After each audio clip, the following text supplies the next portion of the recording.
umugwi w'abakinyi bo mu gihugu ca Espagne mu cicaro ca gatatu ADF La Rambla uhejeje gushika ku kibuga c'indege citiriwe Melchior Ndadaye mu gisagara ca Bujumbura ku muhingamo wo kuri uyu wa gatatu igerekerezo rya 2026 ruheshi uyu mwaka turimwo.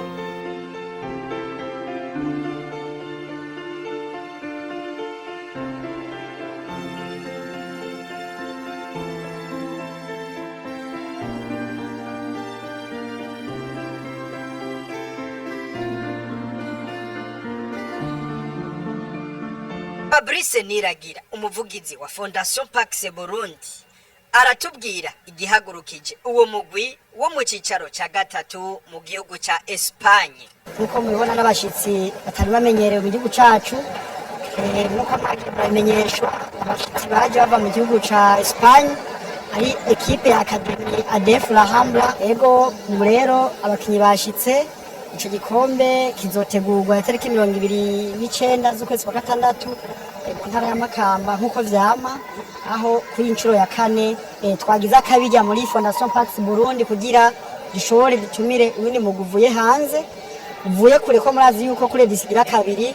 twari twatumiye umuguvuye mu gihugu ca Kampala mu Buganda KCCA. Mugabo incuro ya kane tuvuze duti reka tujiburaya naho turabe yuko twotozana umugwi waho kugira uze gukina n'umugwi wa Aigle Noir.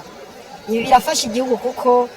ni muri ya ntumbero baduha yo kumenyekanisha igihugu cacu, kuko murazi yuko baje ngaha mu myaka izashobora kugaruka n'abandi barenga 100 canke amajana bikora babonye igihugu ngene kimeze, kuko apare gukina umupira tuzofata umwanya tubatembereze ibice bitandukanye birata igihugu cacu Burundi. Ngiriye ko rero ntatevye umunsi wa gatandatu n'ibirori bizoba, aho hazotangura ibirori bitangura isaha 3 z'igitondo, aho ibirori bizobandanya nkuko mubizi haraba majorete baryosha ibirori, harabaho abadefira, ibirori bibereye ijisho, aho rero isaha 3 bitanguye gushika isaha 7:30 ariho bizohera ivyo birori vyo kuryosha uwo munsi, kugira ama equipe ace yegera aza muri echauffement kugira isaha 8 urukino rw'umupira ruce rutangura hagati ya Aigle Noir ni equipe ya ADF Academy La Rambla muri ville ya Cordoba mu gihugu ca Espagne kugira bigende neza. Mu kurangiza rero nta vyinshi ndababwira kuko vyinshi muravyibonera ko twababwiye imvuga ijana n'ingiro, no kubatumira muzi murabe ngene bagaceza agapira abahungu bo muri Espagne kugira muze mubari inkuru mwayiboneye apani yo mwumvise. Kuva isaha 3 zabiri live kuri Radio Nationale, Television Nationale hamwe na Akeza twako turavugana nabo nyene kubashobora guca kuri réseaux sociaux alinye bashobora kuzokurikirana urwo rukino ata kibazo bari hose. Abo bakinyi bo mu gihugu ca Espagne bavuye ku kibuga citiriwe Melchior Ndadaye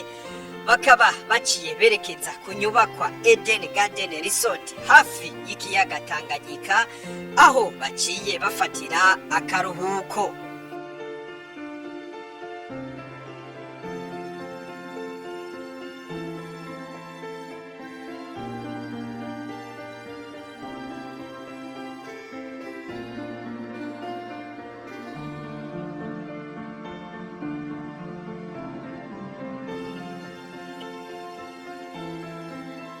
Bitegekanije ko abo bakinyi bo mu gihugu ca Espagne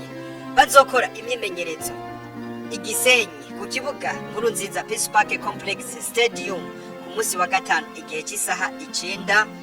bukeye bace bakina urwo rukino rurindiranwe n'abatari bake mu gihugu c'u Burundi.